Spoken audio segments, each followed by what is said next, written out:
여러분, 빌립보서는 1장에서 4장 아주 간단한 말씀입니다. 그런데 이 간단한 1장에서 4장까지 있는 이 빌립보서의 말씀에 많이 나오는 얘기가 있어요. 주 안에서 이런 얘기가 많이 나와요.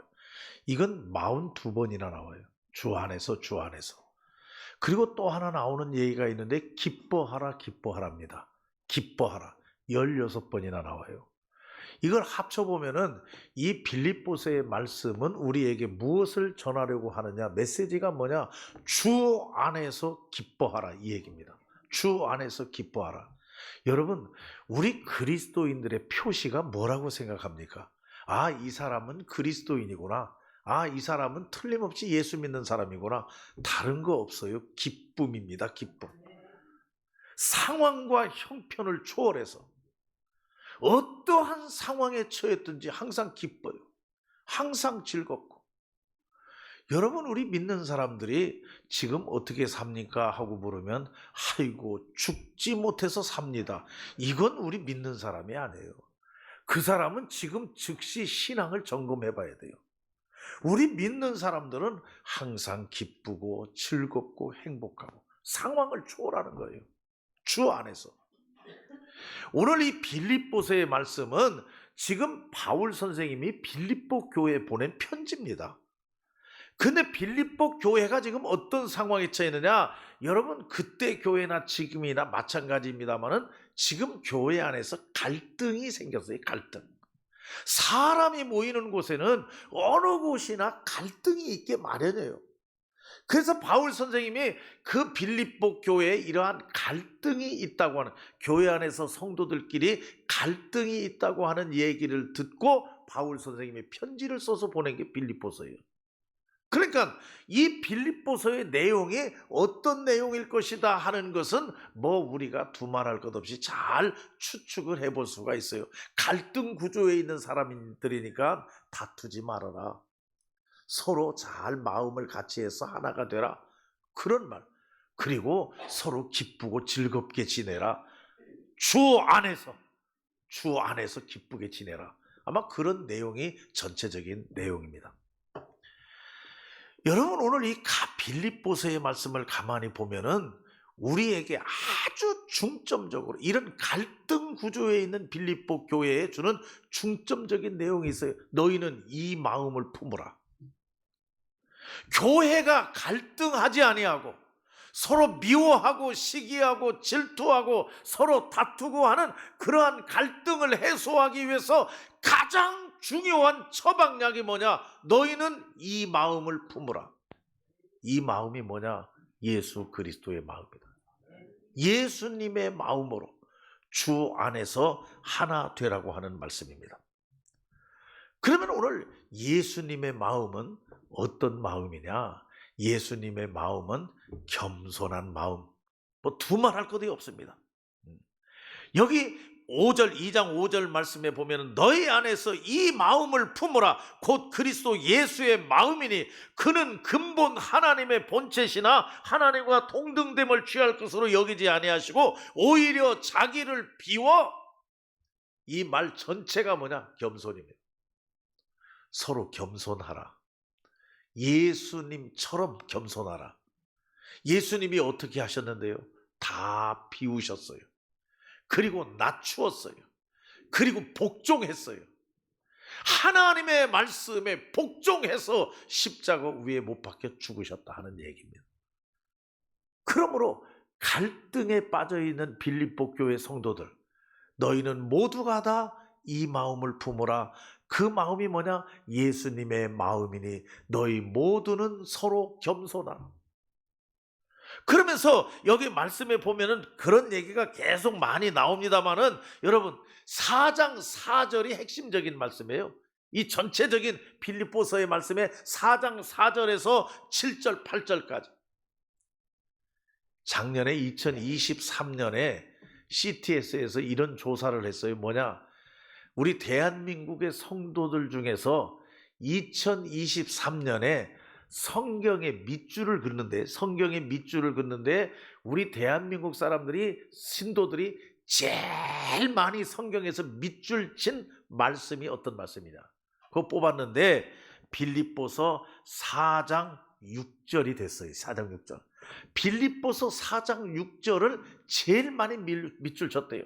거기 보면은 무슨 말씀이냐? 아무것도 염려하지 말고 다만 모든 일에 기도와 간구로 너희 구할 것을 감사함으로 하나님께 아뢰라.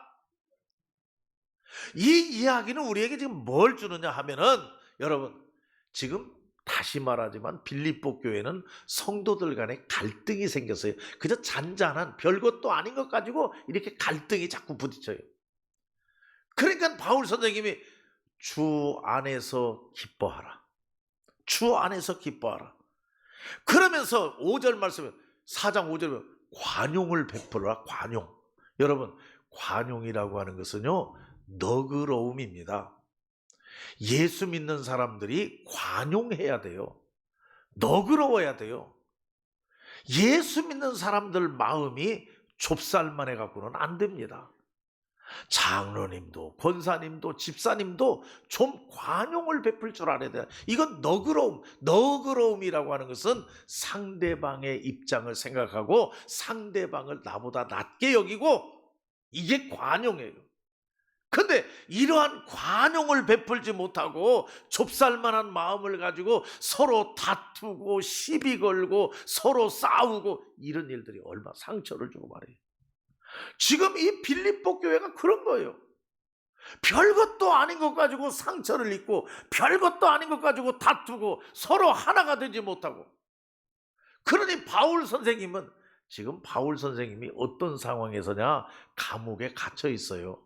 여러분, 감옥에 갇혀 있는 것은 그렇게 자유롭지 못한 겁니다. 그렇게 편안한 게 못 돼요. 고통이에요. 그러한 로마 감옥에 갇혀 있는 바울이 그런 소식을 듣고는 자유롭게 밖에서 살고 있는 빌립보 교회 교인들에게 주 안에서 기뻐하라. 그리고 서로 관용을 좀 베풀어라. 그리고 기도하라. 여러분, 교회 안의 갈등을 해결하는 중요한 요소 하나 또가 뭐냐? 기도입니다. 기도로 풀어가야 돼요. 뭐 상담해갖고 풀어지는 게 아니에요. 이쪽 사람 이야기 들어보고 저쪽 사람 이야기, 그래서 풀어집니까? 절대로 그렇지 않아요. 문제는 서로 기도해야 돼요. 여러분, 기도하면 성령님께서 풀어주실 줄 믿으시기를 바랍니다. 기도하라. 그리고 여기 마지막에 보면 서로 감사하라. 그러면서 너희는 이 마음을 품어라. 예수님의 마음이니. 여러분, 교회 안에서 얼마든지 갈등이 있을 수 있어요. 그러나 그 갈등이 그대로 굳어 있으면 안 돼요. 그걸 풀어야 돼요. 해결해야 돼요. 그 해결 방법은 너희 안에 이 마음을 품으라. 예수 그리스도의 마음이니. 예수님의 마음이 무슨 마음입니까? 겸손하라. 낮아지고 비우고 죽기까지 복종하는 것. 이게 예수님의 마음이다. 제가 왜 이 말씀을 오늘 드리느냐? 여러분, 오늘 우리 성찬 예식 합니다. 여러분, 이 성찬 예식은 기독교 역사 속에 아주 중요한 겁니다. 그래서 고대에서는 이 성찬 예식은 예배 시간마다 드렸습니다. 예배 시간마다. 이 성찬 예식 자체가 말씀이었어요. 근데 교회가 이제 개신교로 넘어오면서 이 말씀이 중심이 되다 보니까 이 성찬 예식이 사라져 버렸어요. 그래서 지금 많은 학자들이 얘기하기를 개신교에서 다시 살아나야 될 게 뭐냐? 성찬을 다시 살려야 된다. 성찬은 예배 시간마다 해야 된다. 이 성찬은. 왜냐? 예배의 주관은 예수 그리스도임을 믿으시기 바랍니다. 예수 그리스도를 보여주는 것이 최고가 뭐냐? 말씀보다도 더 중요한 게 성찬이에요. 우리가 예수님의 몸과 예수님의 피를 먹고 마십니다. 그런데 이 예수님의 몸과 피를 먹고 마시면서 포도주가 쓰네, 다네, 싱겁네, 누가 이렇게 담았느냐, 이런 걸 가지고 다투는 일들이 얼마나 많은지 몰라요. 이건 잘못된 거라 하는 얘기입니다. 이 성찬에 참여하면서 예수님을 만나지 못하고, 이 성찬에 참여하면서 예수 그리스도를 만나지 못한다고 하면은 성찬은 100번, 1000번을 해도 소용이 없는 거예요. 이 강단에서 설교 말씀 없이 그냥 성찬식만 하더라도 훌륭한 예배입니다. 왜냐? 우리가 예수님의 몸을 우리가 받습니다. 예수님의 피를 받습니다. 예수님의 몸과 예수님의 피를 먹고 마시면서 우리가 깨닫는 게 뭐냐 하는 얘기입니다. 나는 이 성찬 예식이 우리에게 주는 중요한 의미가 세 가지가 있다고 생각해요. 첫째는 뭐냐? 여러분, 예수 그리스도는 한 분이십니다. 여러분 믿습니까? 우리가 지금 떡을 떼는 이 떡, 예수 그리스도의 몸, 이것은 온전히 하나라는 겁니다. 우리가 마시는 이 포도주를 우리가 마시는데 예수 그리스도의 보혈의 피를 기념하는 겁니다. 근데 예수 그리스도의 보혈의 피는 하나입니다. 그래서 성찬의 의미가 뭐냐? 성찬의 의미는 통일 하나입니다. 이 성찬에 참여할 때에는 성령님 역사하셔서 우리 모두가 하나 되는 겁니다. 이게 예배 시간마다 이루어져야 됩니다. 다툼이 있을 수 있어요. 우리가 좀 서로 지내다 보면은 생각도 안 맞고 서로 다투고 서로 시비가 되고 이러한 일이 있을 수 있어요. 그런데 미안하지만 성찬에 참여하고 나면 끝나야 됩니다. 다 하나야 됩니다. 이게 성찬의 의미입니다. 왜? 예수 그리스도의 몸은 하나요. 예수 그리스도의 피는 하나이기 때문에 그렇다는 얘기입니다. 이 떡을 먹고 이 포도주를 마시며 하면서도 서로 미워하고 싸우고 다투고 분열을 일으키고, 이건 성찬이 아니라 마귀의 역사입니다. 우리는 분명히 깨달아야 돼요. 여러분 다투셨습니까? 서로 의견이 맞지 않습니까? 서로 담싸고 지내십니까? 오늘 성찬에 참여하면 그 문제가 다 해결돼야 됩니다. 너희는 이 마음을 품어라. 예수 그리스도의 마음이니 비우고 낮추고 그리고 마지막으로는 죽기까지 복종하고, 그 예수 그리스도를 우리가 만나는 거예요. 그 예수 그리스도의 몸과 예수 그리스도의 피를 먹고 마시는 거예요. 그러면서 다투면, 여러분 성경에 뭐라고 했느냐? 이 성찬에 대한 성경 말씀에서 그리스도의 몸을 분별하지 못하고 마시는 자는 죄인이라고 그랬어요.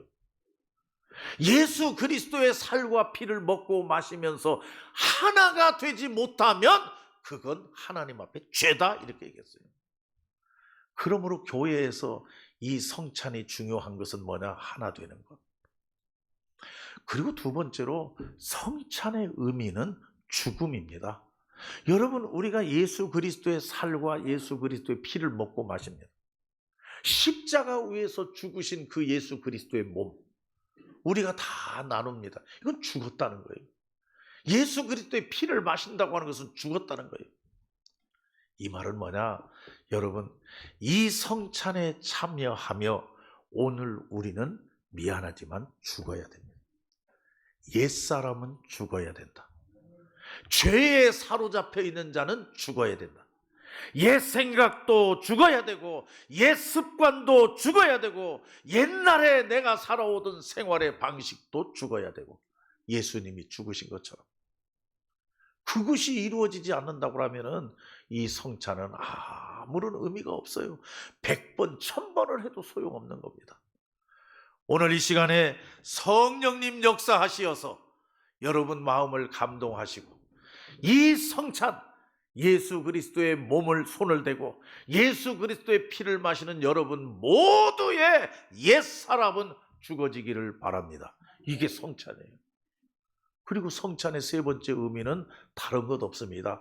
다시 살아나는 겁니다. 여러분 부활을 믿습니까? 예수님은 십자가에 못 박혀 죽으셨다가 다시 살아났어요. 다시 살아났다고 하는 것은 승리자로 살아났다고 하는 겁니다. 여러분, 오늘 이 성찬에 참여하며 여러분 옛사람은 죽고 그리스도 안에서 새 사람은 다시 살아나기를 바랍니다. 새로운 사람으로 다시 일어선다. 새로운 사람으로 다시 승리자로 일어선다. 모든 세상이 예수 그리스도 앞에 무릎을 꿇었다고 이렇게 얘기했어요. 여러분, 다시 새 생명으로 출발하고 일어나서 여러분 새 삶을 다시 출발하는 이 성찬 예식이 되기를 간절히 바랍니다. 오늘 여기 말씀에 보면은 오늘 말씀에 뭐라고 했습니까? 그리스도 안에 무슨 권면이나 뭐 이런 말씀이 쭉 있는데 결론적으로는 너희는 예수 그리스도를 본받아라. 예수 그리스도를 본받아라. 그는 겸손한 예수 그리스도예요.